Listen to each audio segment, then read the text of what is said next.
Welcome! In this video, always drink your coffee before coding. So in this video, we are going to create a ToDo application with the help of Flask RestX. So let's call this ToDo.py, and from Flask we need to import the Flask class, and from Flask RestX we need to import the API, the resource, and the fields. And from Werkzeug, I'm not sure if I pronounce it correctly, middleware.proxyfix, we import the proxy fix. Now we create our application from Flask base class, and after that we say that the WSGI app property is the proxy fix app.wsgi app, and we have the API, which is going to have the API class with the app and the version, which is going to be 1.0. The title is going to be ToDo app, and the description is going to be a Python demo.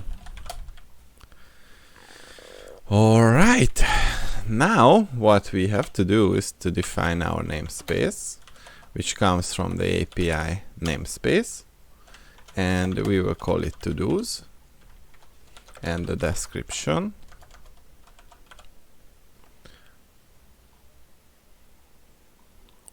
description is going to be ToDo operations.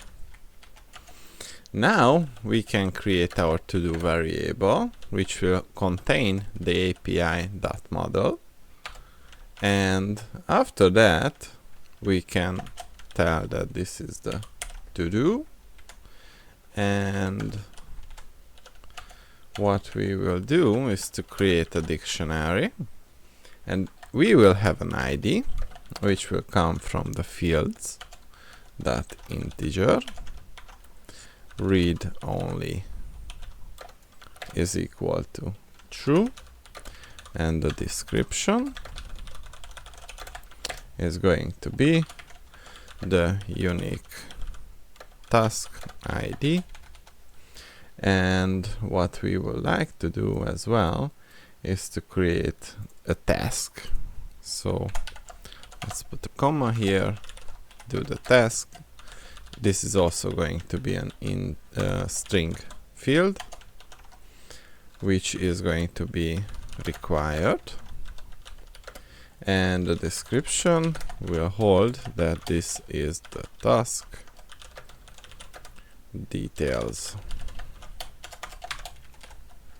Alright, so now we have defined our API model, and we can create our ToDo DAO with the object base class, and inside the init function what we will do is to define the counter, which will be 0, and the ToDo's, which is going to be an empty list.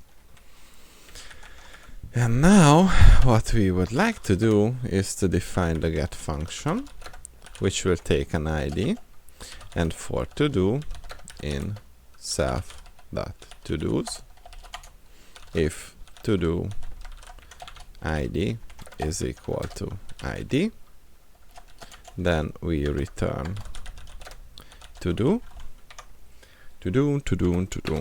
and otherwise we call the API abort with the 404 and say that the specified ToDo does not exist, and we want to use the ID. Alright, now we have the get function, we need to create some to-dos with the data, and the to-do is going to be the data, and we would like to use the to-do ID with the self.counter equals self.counter +1. So basically we increase the to-do counter and assign it to the to-do ID, and the self.todos append to-do, and we return to-do.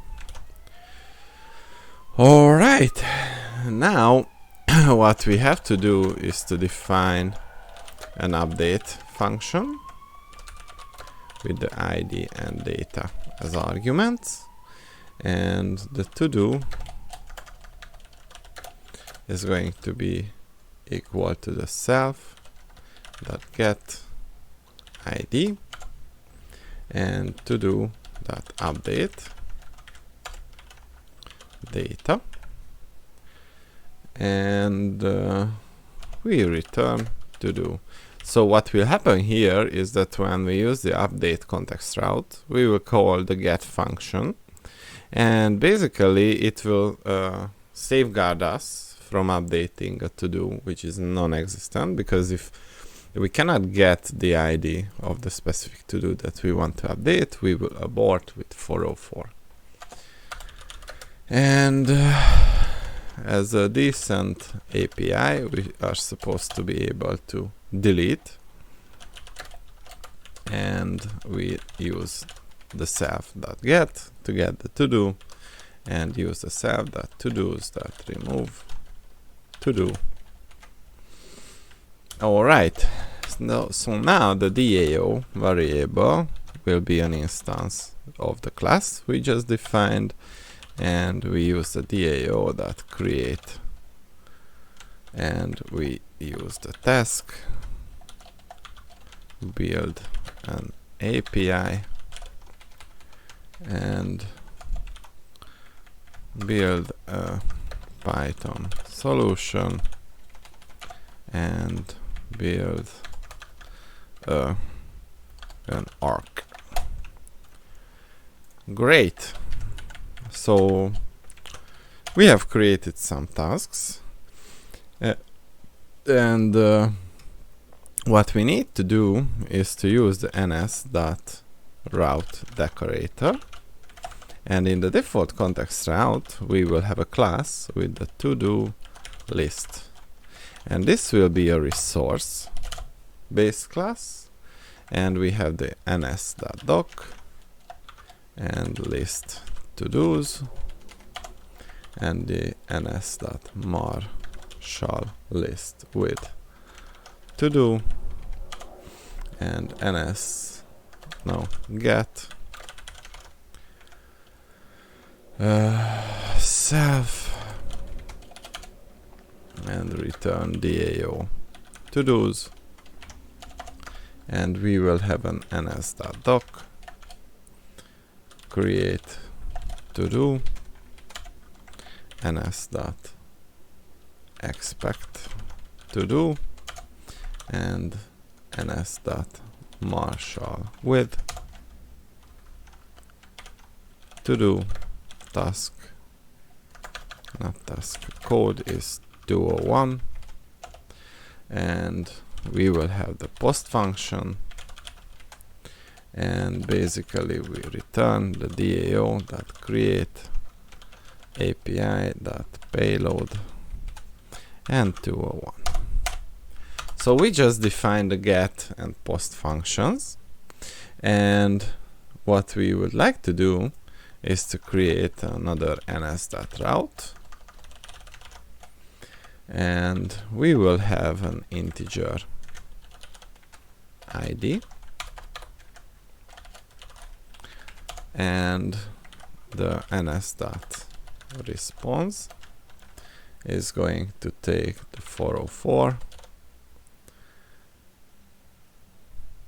and to-do not found, and the ns.param will take the ID and the task identifier,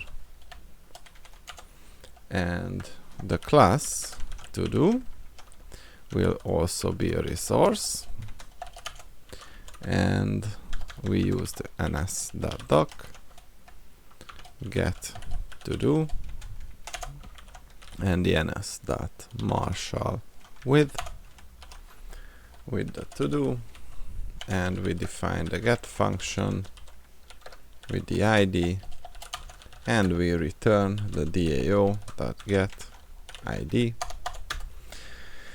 and we will have the ns.doc delete ToDo with the ns.response 204 ToDo deleted, and the def delete will take an ID as an argument, and we call the DAO delete ID, and we return a 204. And finally, the ns.expect will decorate the following with the marshal with ToDo, and we will have the put function with the ID, and we return the DAO.update ID API payload. So if the name is equal to main,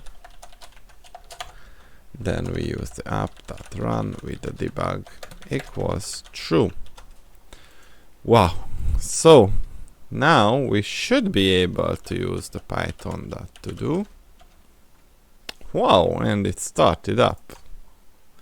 And if you open it in a browser, what you see is the API documentation. So we can see the swagger.json, which will give us the definition. And if we click or expand the to-dos, we can see that we have the get, the post, the delete, the get based on ID, and the put based on ID. And we could also try this out. And we also have information about the models, which is coming from the ToDo class, and we have an ID and a task description. So basically this is how you can create a simple ToDo API with the help of Python and Flask RestX. See you in the next one.